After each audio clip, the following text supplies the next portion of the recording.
ከአዋጭ የገንዘብ ቁጠባና ብድር መሰረታዊ ህብረት ስራ ማህበር ለአቶ ኤፍሬም አብዱሮ ጉዳዩ የስም ማጥፋትና ሐሰተኛ መረጃ ማሰራጨት እንዲያቆም የተሰጠ ማስጠንቀቂያ።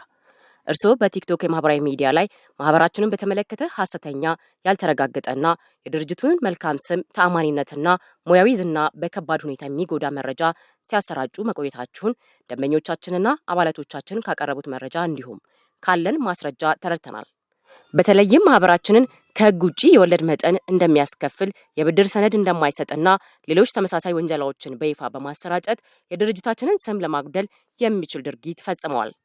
ከዚህ በተጨማሪም የማህበራችንን መስራችና ዋና ስራ አስፈጻሚ ከዛሬ 2 ዓመት በፊት ያደረጉትን ቃለ ምልልስ ቪዲዮ በማቅረብ የግለሰብን ክብር የሚነካ ንግግር በመናገር ያሰራጩ ሲሆን ይህ ድርጊቶ ማህበራችንና የዋና ስራ አስፈጻሚያችንን ዓለም አቀፍ የህብረት ስራ ማህበራት ባዘጋጀው የ2026 ታላቅ ሀገራዊ አዋርድ ላይ በአፍሪካ በህብረት ስራ ዘርፍ ምርጥ ተጽዕኖ ፈጣሪ መሪና ማህበራችን በአፍሪካ ምርጥ ተጽዕኖ ፈጣሪ የህብረት ስራ ማህበር ተብሎ እውቅናና ሽልማት ባገኙበት ማግስት መሆኑ ሲታይ ድርጊቱ ሆን ተብሎ የተደረገ የስም ማጥፋት ዘመቻ መሆኑን ለመረዳት ችለናል። እነዚህ ድርጊቶች በኢትዮጵያ የወንጀል ህግ ከማስጠየቁ በተጨማሪ በኢትዮጵያ ፍትሐ ብሔር ህግ የስም ማጥፋትን በሚመለከቱ ድንጋጌዎች አግባብ በዋና ስራ አስፈጻሚያችንና በማህበራችን ላይ የደረሰውን የዝናና የንግድ ጉዳትን በተመለከተ የካሳ ጥያቄ እንዲሁም ሌሎች ህጋዊ እርምጃዎችን ለመውሰድ የሚያስችል ነው። ስለሆነም ይህ ደብዳቤ በደረሱት ማለትም ከሰኔ 15 2018 ዓ.ም ጀምሮ በ3 ቀናት ውስጥ የስራ አስፈጻሚያችንንና ማህበራችንን በተመለከተ ያሰራጩትን ከአዋጭ ጋር የተገናኙ ማንኛቸውንም ቪዲዮዎች፣ ምስሎችና አስተያየቶችን ከማህበራዊ ሚዲያ እንዲያስወግዱ፣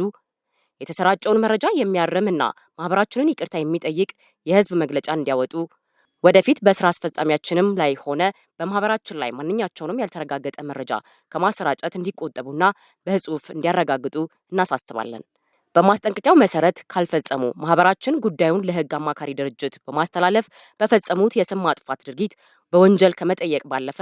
በፍርድ ቤት የስም ማጥፋት ክስ በማቅረብ የጉዳት ካሳ ጥያቄና ሌሎች ተገቢ ህጋዊ እርምጃዎችን እንደሚወስድ እያሳወቅን በዚህ ምክንያት የሚደርሱ ኪሳራና የክስ ወጪዎችን ጭምር የምናስከፍል መሆኑን እናሳውቃለን። አዋጭ የገንዘብ ቁጠባና ብድር ኃላፊነቱ የተወሰነ መሰረታዊ ህብረት ስራ ማህበር